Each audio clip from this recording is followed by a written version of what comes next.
The ships came without warning. Elena Vasquez was drinking her morning coffee when the sky over Geneva turned dark. She stepped onto the balcony of her office and looked up. Her coffee cup fell from her hand and shattered on the ground. 700 alien warships hung in the sky like black mountains. They blocked the sun completely. The largest ship was bigger than any city on Earth. Its shadow covered half of Switzerland. Elena was the Secretary General of the United Earth Government. She had dealt with wars, diseases, and disasters. But nothing had prepared her for this moment. Humanity had always wondered if they were alone in the universe. Now they had their answer. The aliens did not ask for permission to speak. They simply appeared on every screen on Earth at the same time. The being that appeared was tall and thin, with gray skin and 4 eyes that glowed yellow. He wore robes made of some material that seemed to flow like water. "I am Ambassador Zyrith Kolvan, of the Velthrani hegemony," the alien said. His voice was cold like winter wind. "I speak for the Galactic Council. Your species has been observed. Your planet has been evaluated. You will now hear the terms of your submission." People around the world stopped what they were doing.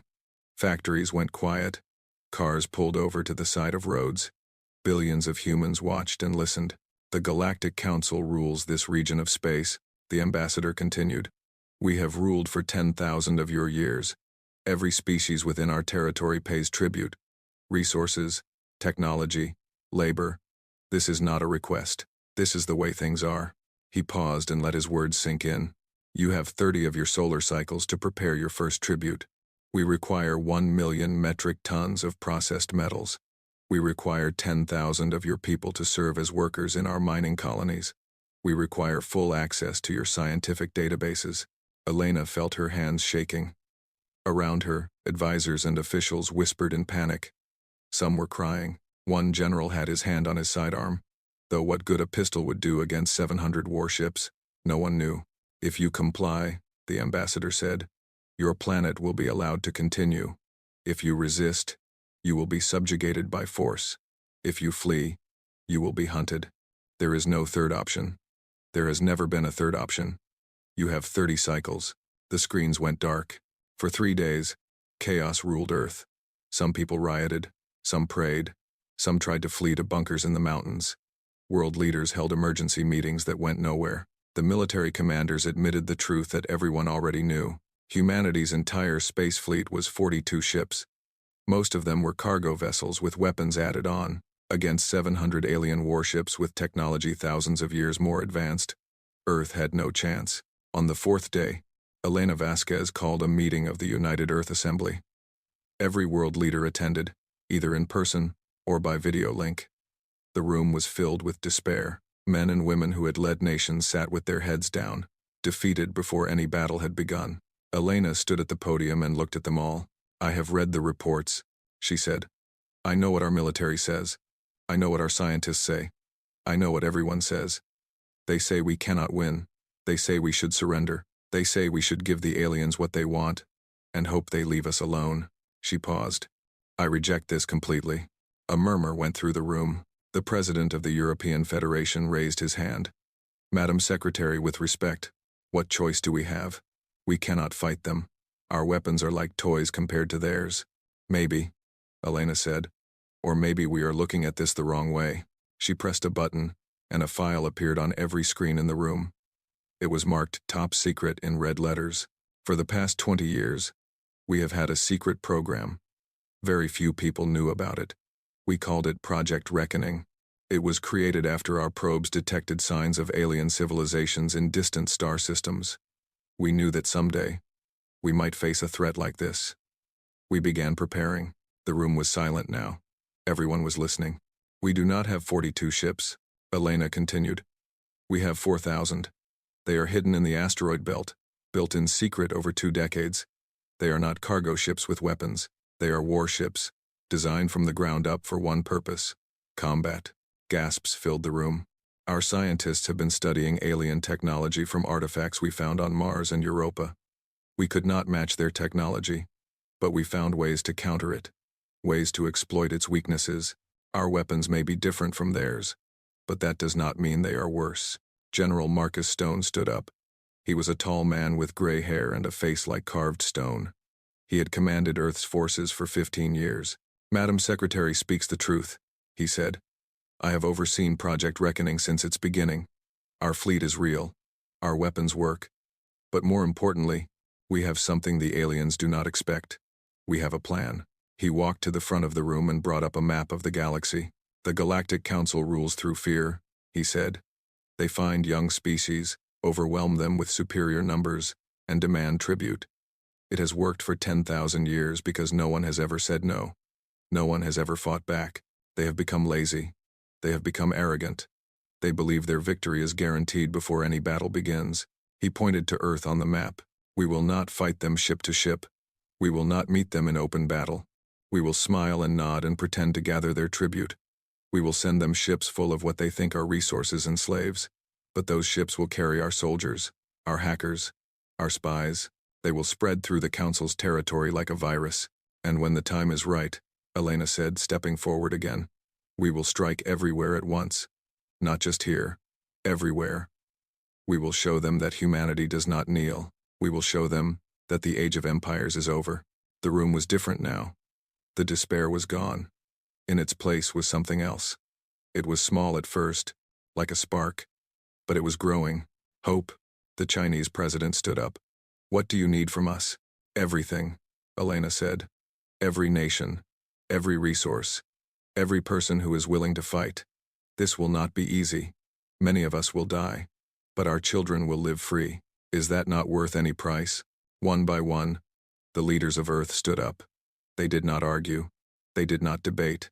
For the first time in human history, every nation on the planet agreed on something. They would not surrender. That night, Elena stood on her balcony again. The alien ships still hung in the sky, dark and threatening. But she was not afraid anymore. She was thinking about the future, about the battles to come, about the price humanity would pay. She thought about the alien ambassador's cold, confident voice. He believed he had already won. He believed humans were like all the other species the Council had conquered. Weak, afraid, willing to bow. He was about to learn how wrong he was. Elena smiled in the darkness. "You want tribute?" She whispered to the ships above. "We will give you something you will never forget." Behind her, in bunkers and shipyards and secret bases around the world, Project Reckoning began in earnest. The clock was ticking. 30 cycles to pretend. 30 cycles to prepare. And then humanity would deliver its answer. The first tribute ship launched on Cycle 5. Ambassador Kolvan watched from his flagship as the primitive human vessel rose from Earth's surface. It was slow and ugly. Nothing like the elegant ships of the Council. He felt satisfaction spread through his body like warm water. "You see," he said to his aide, a younger Velthrani named Saith. "They always submit, in the end. Every species does. Fear is the greatest weapon in the universe." "Yes, Ambassador," Saith replied. "Shall I have the cargo inspected?" "Of course. But I do not expect any problems. Look at them. They are sending us their metals and their workers like obedient servants. They know their place now." The human ship docked with the Council station above Earth.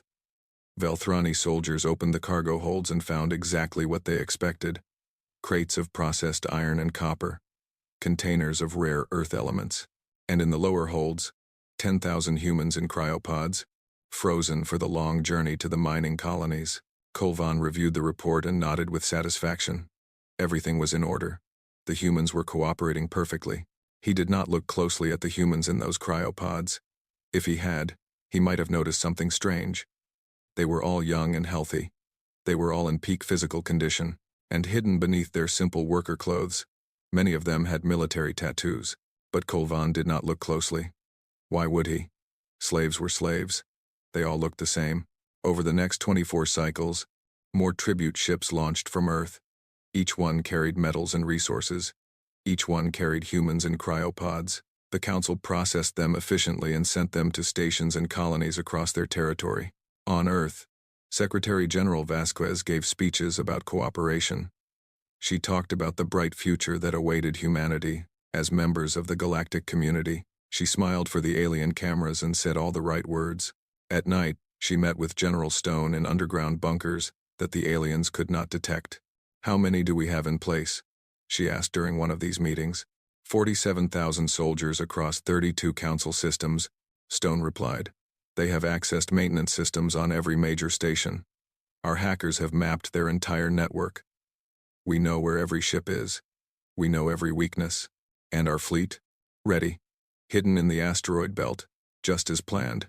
4,000 ships, fully armed and crewed. Dr. Tanaka's weapons have been tested. They work. Dr. Yuki Tanaka was a small woman with tired eyes and brilliant mind. She had spent 20 years studying alien technology, and she had discovered something incredible. The Council's ships were powerful, but their power systems had a flaw. They generated a specific energy signature that could be targeted. With the right weapon, you could shut down their entire ship with a single hit.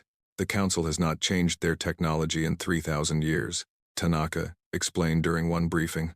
They became so powerful that they stopped innovating. They stopped thinking about defense because no one could attack them. Their ships are like castles with no walls, beautiful and impressive, but vulnerable to anyone who knows where to strike. The humans knew where to strike. Meanwhile, in the Council's territory, the slaves were busy. Captain Raj Patel had been frozen for 6 months before waking up on a mining station orbiting a gas giant. To the alien overseers, he was just another human worker, assigned to maintain the waste processing systems. It was dirty, unpleasant work that no Council species wanted to do. It was also the perfect cover. Every day, Raj crawled through pipes and tunnels that no one else wanted to enter.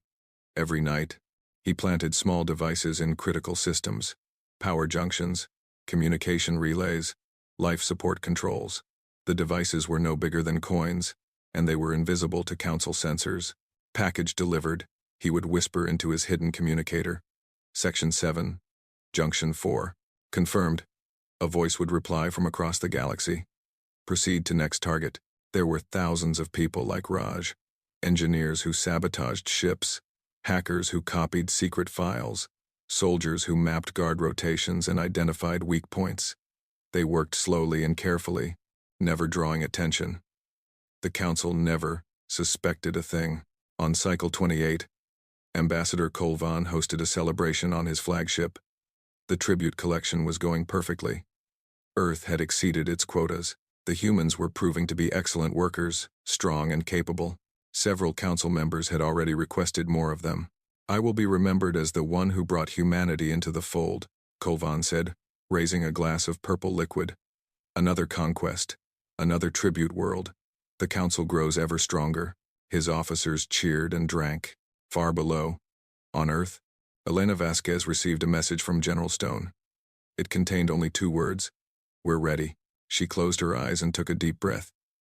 Tomorrow was Cycle 29. The day after that was Cycle 30.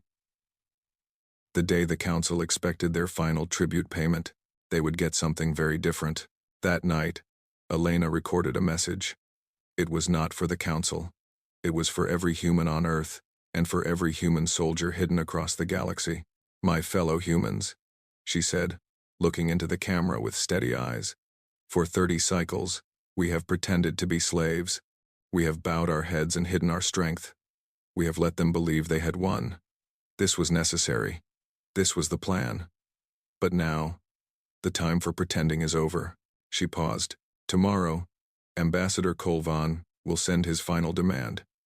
He will expect us to deliver our last tribute and accept our place as servants of the Council. Instead, we will deliver something else. We will deliver a message that will echo through this galaxy for 1,000 years. We will show every species that watches what happens when you try to enslave humanity. Her voice grew stronger. To our soldiers hidden among the stars, you know your targets. You know your mission. When you receive the signal, strike without mercy. To our fleet commanders, you have trained for this moment your entire lives. Make us proud. And to every person on Earth, do not be afraid. We have prepared for this. We are ready. She leaned forward. They called us primitive. They called us weak. They thought we would kneel because everyone else kneeled. They were wrong. Tomorrow, we will teach them what it means to threaten humanity. Tomorrow, we will show them why our ancestors survived ice ages, plagues, and wars that should have destroyed us. Tomorrow, we fight. The message ended. It was encrypted and sent to every human operative in the galaxy through channels the Council could not detect. On cycle 29, everything looked normal. Tribute ships continued to launch. Human workers continued their tasks on council stations. Ambassador Kolvan continued to celebrate his success. He had no idea that across his empire, thousands of humans were checking their hidden weapons. He had no idea that in the asteroid belt, 4,000 warships were powering up their engines. He had no idea that the countdown had begun. On the morning of Cycle 30, the ambassador transmitted his final demand to Earth. He expected gratitude. He expected more tribute. He expected submission. What he received was a single word, transmitted on every frequency across the system. The word was no. Kolvan stared at his screen in confusion. No. What did they mean? No. No one said no to the council. It was impossible. It was unthinkable. Before he could respond, alarms began to ring across his ship, then across every ship in his fleet, then across every station in the system, and then the sky above Earth, filled with 4,000 new contacts. The reckoning had begun. Admiral Kenji Hayashi sat in the command chair of the ESV Prometheus and watched his screens fill with light. For 20 years, he had prepared for this moment. He had trained in secret. He had studied every council ship, every weapon, every tactic. He had run simulations 1,000 times, but nothing could truly prepare a man for war. All ships report ready, Admiral, his executive officer announced. 4,200 vessels, full weapon power, crews at battle stations. Hayashi nodded slowly. Around him, the bridge crew worked in tense silence. They were young, most of them. They had never seen real combat. Neither had he, but they had trained hard, and they believed in their mission. Open a channel to the fleet, he said. Channel open, sir. Hayashi stood up and spoke clearly into the microphone. His voice reached every ship in the human fleet. This is Admiral Hayashi. Today we stop pretending. Today we stop hiding. For 30 cycles, we watched them threaten our world. We watched them demand our people as slaves. We stayed quiet because we had to. But now the time for silence is over. He paused and looked at Earth on his view screen. Blue and green and beautiful. Show them what humanity is made of. All ships, engage. The Council fleet had already opened fire. 700 warships turned their weapons on Earth's orbital platforms, expecting an easy victory. For exactly 47 seconds, they believed they were winning. The human defense stations exploded one by one. Ambassador Kolvan watched from his flagship and allowed himself a cold smile. Then the smile died on his face. The human fleet appeared from behind the moon, from inside asteroid fields, from hidden positions throughout the system. They came in perfect formation, thousands of ships moving as one, and they were fast, faster than any ship the Council had ever seen. What is this? Kolvan demanded. Where did these ships come from? Unknown, Ambassador, his tactical officer replied, his voice shaking. We are reading over 4,000 vessels. They are closing rapidly. 4,000? That is impossible. Our intelligence said they had 40 ships.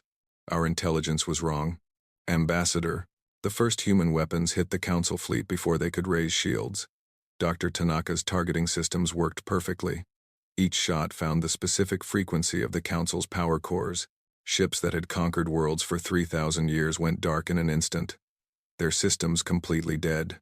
The Prometheus cut through the Council formation like a knife through water. Hayashi watched ship after ship lose power, their crews helpless as human boarding pods slammed into their hulls. Target the flagship, he ordered. I want the ambassador alive. The battle lasted less than 2 hours. The Council fleet, so proud and powerful, was completely destroyed. Some ships were captured. Others were disabled and left floating in the void. A few tried to flee and were hunted down by faster human vessels. Ambassador Kolvan stood on his darkened bridge, surrounded by human soldiers in black armor. His officers were on their knees with their hands bound. The great Velthrani diplomat, who had conquered 100 worlds, was now a prisoner. A human woman stepped forward. She was not tall, but her eyes were hard as steel. Her name was Commander Sarah Chen, and she had spent 8 months pretending to be a slave on a Council station. Now she smiled at the ambassador with a smile that held no warmth. You demanded tribute, she said. Here is our answer. She turned on a view screen. It showed not just Earth, but 47 different Council systems at the same time. On each one, the same thing was happening. Human operatives were striking their targets. Stations were losing power. Ships were exploding. Communication towers were falling silent. You thought you were conquering slaves, Chen continued. You were conquering soldiers. Every human you took, they were waiting for this moment. Every system you brought them to, they have been preparing for months. Kolvan's 4 eyes went wide with horror. This is impossible. You are primitive. You are weak. You cannot do this. We just did. Across the galaxy, the Council's great empire was falling apart. On mining stations, human workers pulled weapons from hidden compartments and seized control centers. On shipyards, hackers activated the programs they had planted, causing critical systems to fail. On communication hubs, explosives destroyed the links that held the Council together. The great machine that had ruled for 10,000 years was going blind and deaf all at once. But the humans were not finished. They had one more weapon, and it was more powerful than any bomb or gun. Secretary General Vasquez appeared on every screen in the galaxy. She stood tall, her gray hair pulled back, her face calm and determined. Behind her was the blue Earth, free and unharmed. This message goes to every species under Council rule, she said. My name is Elena Vasquez. I speak for humanity, and I speak to you now with a simple message. She paused, and when she continued, her voice was warm and strong. You are not alone anymore. For thousands of years, the Council has told you that resistance is impossible. They have told you that you are weak. They have told you that you must bow or die. They lied to you. Images appeared on the screen. Council ships floating dead in space. Council stations with human flags flying from them. Velthrani soldiers being led away in chains. Today, humanity said no to the Council. Today, we proved that their power is not unbreakable. Today, we showed that a species they called primitive could defeat them in every system they control. Her voice rose. We do not fight only for ourselves. We fight for every species that has suffered under Council rule. For the Chithra, enslaved for 3,000 years. For the Mycori, treated as mindless animals. For every world that was conquered. Every people that was crushed. Every dream that was stolen. She leaned forward. Rise up. Fight back. The Council is wounded and weak. Their ships are dead. Their stations are ours. They cannot stop you anymore. This is your moment. This is your chance.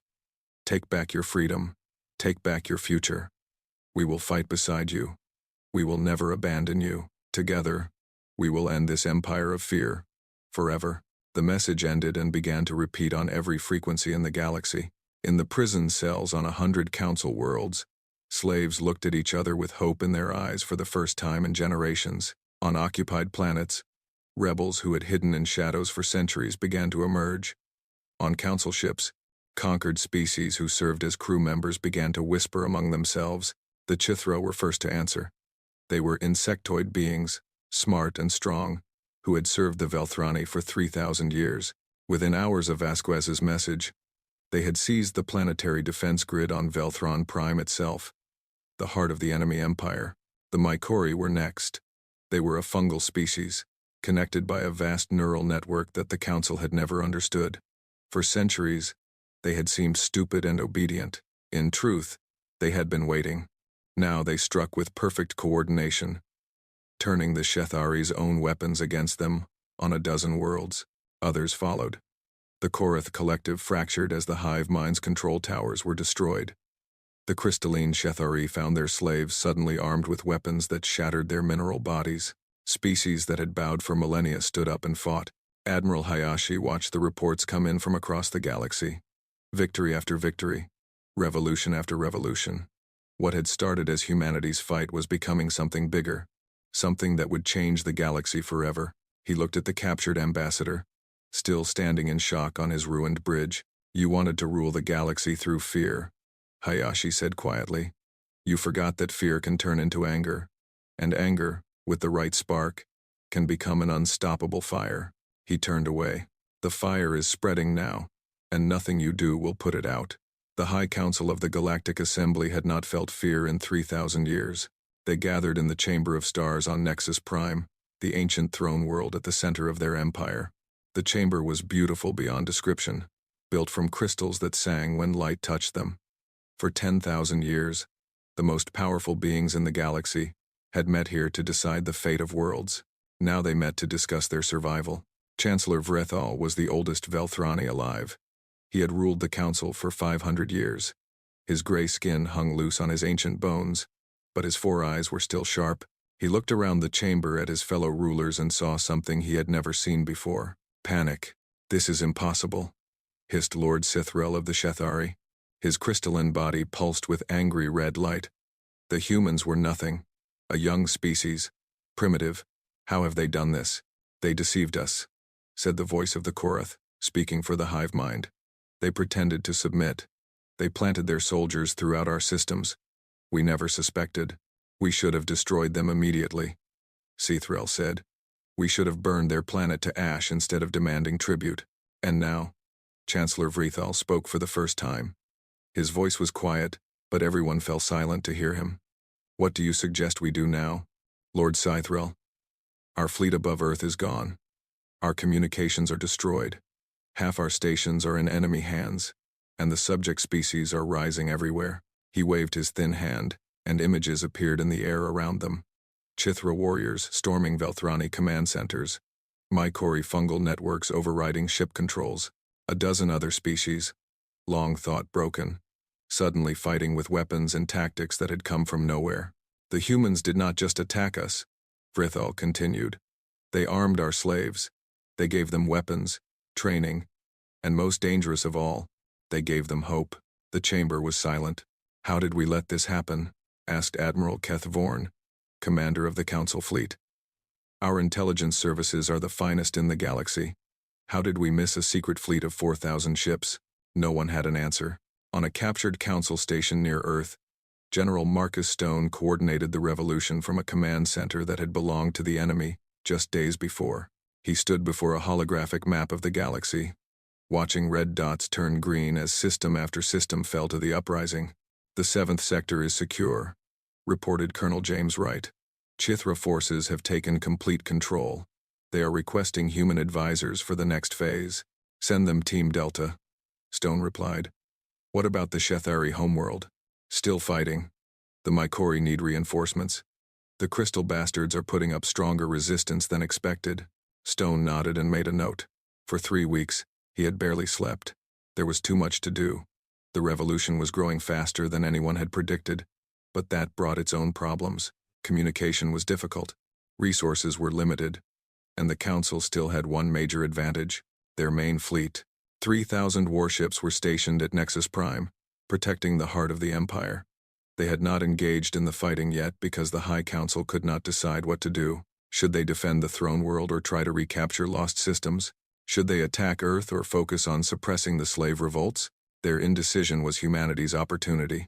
"We need to strike Nexus Prime," Stone said to his staff. "Before they recover, before they organize. If we can break their main fleet, the war is over." "Our fleet is spread across 40 systems," Admiral Hayashi pointed out through a video link. "We have been supporting the revolutions. It will take time to gather enough ships for an assault on Nexus." "How much time?" 2 weeks. Maybe 3. Stone frowned. "We may not have 3 weeks. The Council will not stay confused forever. Eventually, they will realize that defense is hopeless, and attack with everything they have." He was right. In the Chamber of Stars, Chancellor Vrethal had finally made a decision. "Enough debate," he said, rising from his ancient throne. "We have wasted too much time already. Our empire is burning, and we sit here arguing like frightened children." "What do you command, Chancellor?" asked Admiral Keth Vorn. "Gather the fleet. All 3,000 ships. We go to Earth and end this where it began. We burn their world to ash. Without Earth, without their leaders, the human resistance will collapse, and without the humans, the slave revolts will fail." "But Chancellor," Lord Sithrel objected, "if we leave Nexus Prime undefended." "Nexus Prime does not matter if we lose the war," Vrethal replied coldly. "Earth matters. Kill the head, and the body dies." "This is simple." The Council fleet began to mobilize. 3,000 warships powered up their engines and prepared for war. It was the largest military force in galactic history, more ships than had ever been gathered in one place. Human intelligence detected the movement within hours. Stone received the report and felt his stomach drop. "They are coming for Earth," he said quietly. We cannot stop 3,000 ships, Hayashi replied. Not with what we have. We need at least 2 more weeks to gather our fleet. We do not have 2 weeks. We have 6 days. The room was silent. 6 days until the largest fleet in the galaxy arrived to destroy humanity's homeworld. 6 days until everything they had fought for ended in fire. Then Elena Vasquez spoke. She had been listening quietly from the back of the room, but now she stepped forward. You are thinking about this wrong, she said.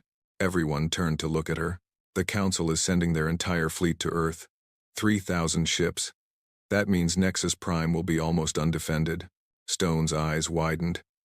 You want to attack Nexus Prime? With what forces? Everything we have will be needed to defend Earth. Not everything. Vasquez smiled. We have allies now. The Chithra, the Mikori, a dozen other species. They have captured Council ships. They have learned to fly them, and they hate the Council more than we do. She brought up a map showing rebel-held systems. What if we do not defend Earth? What if we let the Council fleet come while our allies strike Nexus Prime? The Council leaders will return home to find their throne world burning, their precious chamber of stars captured, their empire's heart in enemy hands. Earth would be exposed, Hayashi said slowly. The Council could destroy every city before we could respond. Not if we slow them down. Vasquez's eyes gleamed. Our fleet cannot stop 3,000 ships. But we can hurt them. We can make them fight for every kilometer. We can give our allies time. You are talking about a suicide mission, Stone said. No. I am talking about the same thing we have been doing since this war began. Refusing to surrender. Refusing to die quietly. Making them pay for every inch with blood and fire. The room was silent for a long moment. Then Admiral Hayashi nodded slowly. It could work, he said. It is insane and desperate, and it could work. If we can delay the Council fleet for even 2 days while the Allied force takes Nexus Prime, the war changes completely. Send the message to our allies, Vasquez ordered. Tell them, we need every ship they can spare. Tell them to meet at these coordinates, and tell them that in 6 days we end this war forever, one way or another, Stone added quietly. Vasquez nodded, her face serious. Yes, one way or another. Across the galaxy, the message spread through secret channels. Chithra warriors gathered their captured vessels. Mikori hive ships emerged from hiding. Rebels who had spent lifetimes dreaming of freedom, prepared for the greatest battle in history. And in the void between stars, 3,000 Council warships flew toward Earth, carrying the fury of an empire. 2 fleets, 2 targets. 6 days. The final battle was coming. The Council fleet arrived at Earth on the 6th day. Admiral Keth Vorn stood on the bridge of his massive flagship and looked at the blue planet floating in space before him. Such a small world. Such a young species. And yet they had caused more damage to the Council in 30 days than any enemy in 10,000 years. Scan the system, he ordered. Find their fleet. Admiral, we are detecting approximately 800 human vessels. They are holding position between us and the planet. 800 against 3,000. Keth Vorn felt his confidence return. The humans had surprised them with their hidden fleet. Yes, but technology and numbers would win in the end. They always did. Order all ships to advance, he commanded. Destroy their fleet, then burn their world. The Council fleet moved forward like a wall of death. Their weapons powered up. Their shields activated. They were the greatest military force in galactic history. And nothing could stop them. Nothing except the stubborn refusal of humans to die. Admiral Hayashi watched the enemy approach from the bridge of the Prometheus. 800 ships against 3,000. Impossible odds. But impossible had stopped meaning anything to humanity a long time ago. All ships, this is Admiral Hayashi. Our mission is simple. We are not here to win. We are here to buy time. Every minute we delay them is another minute for our allies to reach Nexus Prime. Every ship we destroy is one less ship that can threaten our home. He paused and looked at the faces around him. Young faces, scared faces, brave faces. Some of us will not survive this day. I will not lie to you about that. But what we do here matters. We are not just fighting for Earth. We are fighting for every species that has ever suffered under the Council. We are fighting for a future where no one has to kneel. He stood up straight. Make them pay for every meter. Make them remember this day forever. And know that whatever happens, Humanity will never forget your sacrifice. He gave the order. Engage. The battle was unlike anything the galaxy had ever seen. The human fleet did not try to hold a line. They split into small groups and attacked from every direction at once. They were faster than council ships and more agile.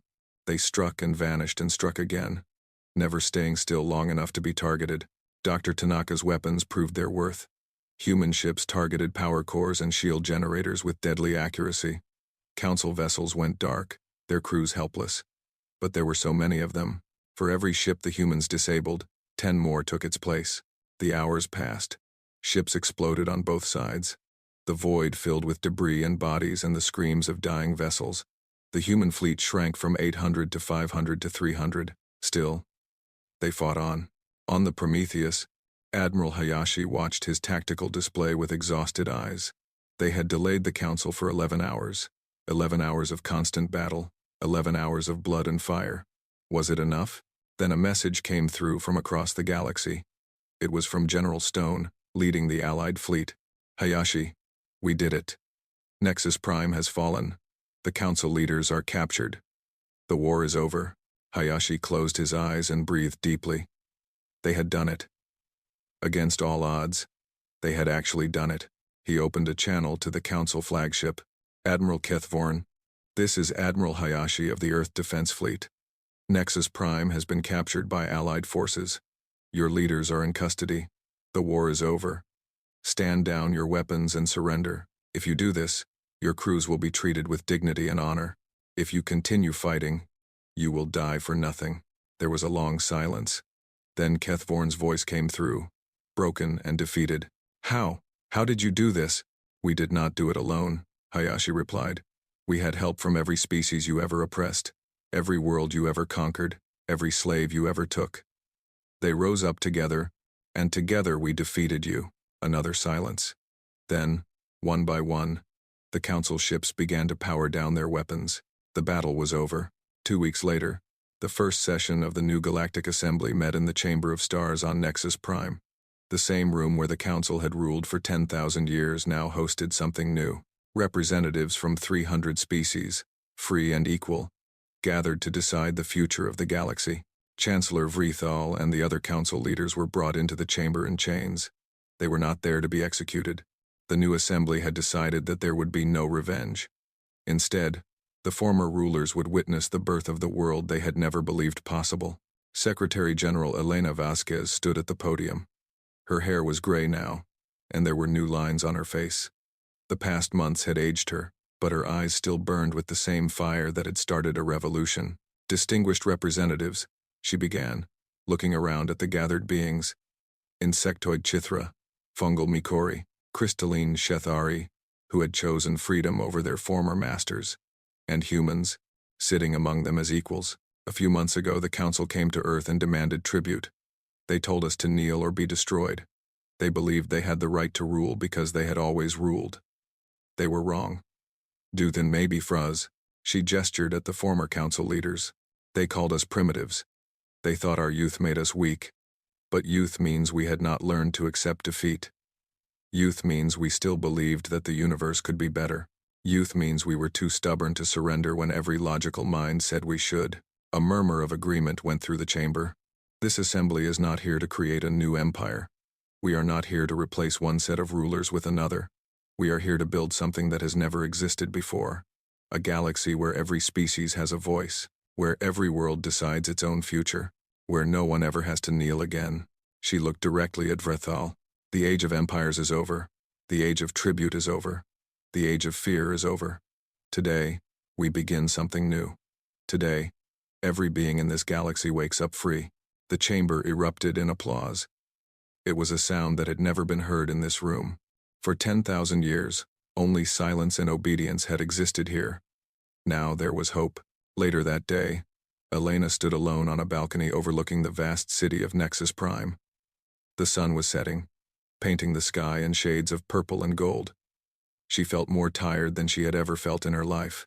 Admiral Hayashi found her there. You should rest, he said. You have earned it. Rest, she repeated with a small laugh. There is so much work to do. Building a new government, rebuilding destroyed worlds. healing wounds that are thousands of years old. I am not sure I will ever rest again. But we won. Yes. She nodded slowly. We won. Against every odd. Against every prediction. Against an empire that had never been defeated in 10,000 years. She paused. Do you know what I keep thinking about? What? Ambassador Colvan. Standing on his flagship above Earth. So confident that we would submit. He never even considered the possibility that we might say no. It simply did not exist in his mind. She turned to look at Hayashi. That was their true weakness. Not their technology or their tactics. Their inability to imagine that things could be different. They had ruled for so long that they forgot that power is not permanent, that empires fall, that slaves can become warriors. And now? Elena smiled. It was a tired smile, but a real one. Now we build something better. Not perfect. Nothing is perfect. But better. A galaxy where young species are welcomed instead of conquered. Where different is not the same as inferior. Where the strong protect the weak instead of exploiting them. She looked out at the alien city, with its strange buildings and unfamiliar stars. They wanted tribute. We gave them a reckoning. And from that reckoning, we will build a future worth fighting for. Not just for humanity. For everyone. Far away, on Earth, children looked up at the night sky. For the first time in human history, they did not have to wonder if something dangerous was watching them from the darkness. The danger had come. Humanity had faced it. And humanity had won. But more importantly, they had not won alone. They had reached out to others who were suffering and lifted them up. They had proven that courage is not the absence of fear, but the refusal to let fear win. And they had shown that no matter how powerful an enemy seems, the desire for freedom is always more powerful. The stars twinkled in the night sky, and the children smiled. The galaxy was free.